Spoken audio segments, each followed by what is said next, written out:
مسلمان پیچھے کیوں ہے، پھر بھی مسلمانوں کے خلاف تحریکیں کیوں ہے، اگر ہم غور کریں اور اپنی عقلوں پر زور ڈالیں تو ہمیں بہت ساری چیزیں نظر آتی ہے کہ ہماری مسجدیں عبادت سے خالی نظر آتی ہے، یہ بھی ایک سبب ہے۔ ہم نے اللہ کو ناراض کیا ہوا ہے، یہ بھی ایک سبب ہے۔ ہم نے اللہ کے رسول صلی اللہ علیہ وسلم کی سنتوں کے خلاف ہم نے چلنا شروع کر دیا ہے، ہم ان کی اطاعت اور فرما برداری نہیں کر رہے ہیں۔ یہ تمام چیزیں، یہ تمام وجوہات موجود ہیں، لیکن آپ غور کریں اور غور سے دیکھیں اور غور سے زور ڈالیں کہ سب سے تمام چیز اپنی جگہ ہے، لیکن اس کے علاوہ ایک اور چیز ہے جو ہم سے چھوٹ رہی ہے، وہ ہے آپس کا اتحاد، وہ ہے آپس کا اتفاق، وہ ہے آپس کی محبتیں، وہ ہے آپس کا میل جول،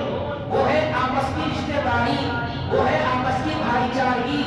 آج کے اس دور میں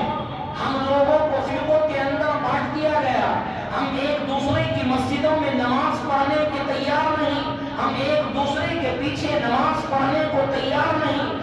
وہ اسلام جس نے حضرت اللہ کے رسول صلی اللہ علیہ وسلم نے جس کے بارے میں فرمایا المسلم اخو المسلم، کہ ایک مسلمان دوسرے مسلمان کا بھائی ہوتا ہے، مسلمان مسلمان ہوتا ہے، اگر وہ اللہ کی توحید کا اقرار کر رہا ہے، رسول کی رسالت کا اقرار کر رہا ہے، تمام عقائد اس کے صحیح ہے، تو مسلمان آپس میں بھائی بھائی ہے۔ یہ فرقہ بازیت کی آگ اور فرقہ بازیت کی انگاری اور چنگاری یہ بات کی ہے، وہ مسلمان قوموں کو پہلے دور میں کتنی عزتیں تھی کہ اگر کوئی مسلمان راستے میں جاتا تھا اور داڑھی اور ٹوپی لگا کر جاتا تھا اور غیر مسلم، مسلمان تو بہت دور کی بات، غیر مسلم اگر گانا سنتا ہوا ہوتا تھا اور ریڈیو کے اندر آواز کو زیادہ کرنے لگتا تھا تو مسلمان کو دیکھ کر آواز کو بند کر دیا کرتا تھا، مسلمان کی داڑھی کو دیکھ کر، مسلمان کی ٹوپی کو دیکھ کر، مسلمان کو لباس کو دیکھ کر اس کی عزت میں،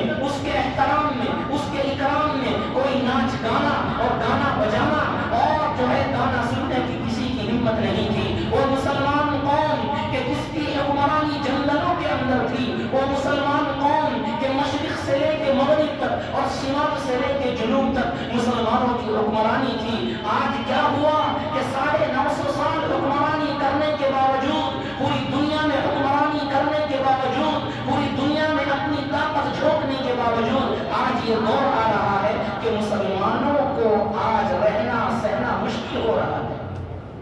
تو جہاں اس کی اور وجوہات ہے، اہم وجہ، ہم سب سے اہم وجہ یہی محسوس ہوتی ہے کہ ہمارے درمیان سے اتحاد ختم ہو گیا، محبتیں ختم ہو گئی، اور ہم لوگ فرقوں کے اندر اور مذہبوں کے اندر بٹ گئے، ایک دوسرے کے جان کے دشمن بن گئے۔ اللہ کے رسول صلی اللہ علیہ وسلم جب دنیا کے اندر تشریف لائے اور دنیا کے اندر تشریف لانے کے بعد عرب کے اندر دیکھا کہ عربی لوگ اپنے کو بہت اونچا سمجھتے ہیں، اپنے کو سب سے اعلیٰ سمجھتے ہیں، دوسری قوموں کو عرب کے علاوہ کچھ نہیں سمجھتے، ذلیل اور حقیر سمجھتے ہیں۔ جو عربی ہوتا ہے اس پر فخر کرتے ہیں، جو عربی ہوتا ہے اس کو باعزت سمجھتے ہیں، جو عربی ہوتا ہے اس کو مکرم سمجھتے ہیں۔ ان کے اندر تعصب تھا، ان کے اندر عصبیت تھی، لیکن اللہ کے رسول صلی اللہ علیہ وسلم کے آنے کے بعد اللہ کے رسول صلی اللہ علیہ وسلم نے حکم دیا لا فضل لعربی علی عجبی، اے لوگوں سن لو، سن لو، سب مسلمان ایک دوسرے کے بھائی ہیں اور سب مسلمان ایک دوسرے سے ملے ہوئے ہیں، کسی کو کسی پر کوئی فضیلت نہیں ہے، عربی کو عجمی پر کوئی فضیلت نہیں ہے اور گورے کو کالے پر کوئی فضیلت نہیں ہے، لہذا مسلمان